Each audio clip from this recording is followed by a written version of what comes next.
Оюутан цэрэг сургалтын журам энэ жил одоо шинжилэн батлагдсан байгаа. За Монгол Улсын засгийн газрын 85 дугаар тогтоолоор 2025 оны тогтоолоор шинэ журам маань батлагдаад Батлан хамгаалах сайдын 2025 оны 43 дугаар одоо тушаал гараад аймгийн засаг дарга 2025 оны одоо А4 117 дугаар захирамж гарсан. Үүнтэй уялдуулаад ихтэй сургуулийн одоо оюутнууд коллежийн суралцагч нарт 3 дугаар сарын 1-ээс одоо 10-ны хугацаанд эхний бүтгэл явагдсан. За баяр амралтын өдрүүд одоо цагаан сар тохиолдсонтой холбогдоод бүтгэлийн арга хэмжээг дахиад одоо 10-аас 14-ний хугацаанд сунгасан байгаа.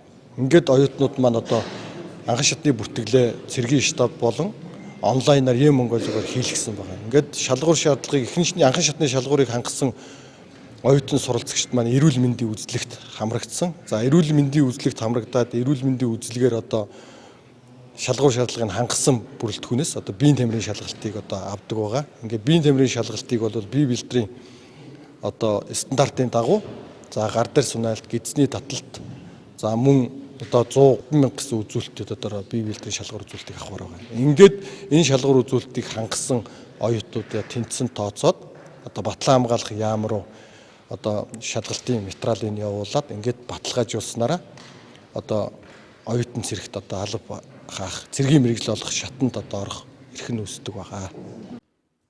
Ихтэй сургуулиудаас нийт 153 оюутан, коллежоос 65 суралцагч бүртгүүлжээ. Анхан шатны шалгуур үзүүлэлтийг хангасан оюутан суралцагчид энэ сарын 19-ний өдөр эрүүл мэндийн үзлэгт хамрагдсан. За үзлэгт тэнцсэн оюутнууд өнөөдөр биеийн тамирын шалгалтыг өгч байна. Тэд гар дээр сунах гидсний таталт 100,000 м куб зэрэг бие бэлтрийн хөгжлийн ерөнхий үзүүлэлтийг хангасан байх шаардлагатай юм а. Би Хүмүүнлэгийн сургуулийн 1-р дамжааны англи нэг багшийн сурж байгаа. Тэгээд оюутан цэрэгт бүртгүүлээд эрүүл мэндийн шалгалтын дээр өвдө тэмцээн гадарсан. Сая гардаа санаалт дээр 63 санааж 86 гэсэн оног авч гадарсан. Одоо гизний татал дээр дахиж асуулт өгөөд 107,000 гүөх юм байна. За намайг болохоор мөнх чаргалын тэмүүлэн гэдэг. Би одоо ангаах шинжлэх ухааны үндэсний сургууль одоо 1-р дамжааны оюутан. Тэгээ оюутан цэрэгт явуулсан шалтгаан бол надад амар цаг хэмжигч юу санагцсан. Яг би өөрөө олон жил сурах учраас зөвхөн 3 сар аваад ирэх зорилготой байсан. Өнөөдрийн байдлаар бол эхлээд хүчний дасгал гэж шууд гар дээр сүнэлэгч юм. Тэгээ одоо тэсвэр төвчөө буюу 1000 м ойрын зай тэгээ 100 м тэгээ сүүлд нь гидсний таталт хийлгэн байд одоо ийм их шалгуур талвч юм да. Тэгээ ихний даваагаа л давцсан 60% таар амтж гаргасан. Шалгуур үзүүлэлтүүдийг хангасан оюутнууд Батлан хамгаалахын сайдын тушаалын дагуу эхний үе шатанд энэ оны 4-р сарын 1-ээс эхлэн 2 сарын хугацаанд тэнхимийн сургалтанд хамрагдана.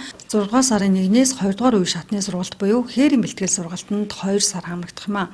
За 8-р сарын 15-нд цэргийн өргөтний тангараа өргөнө.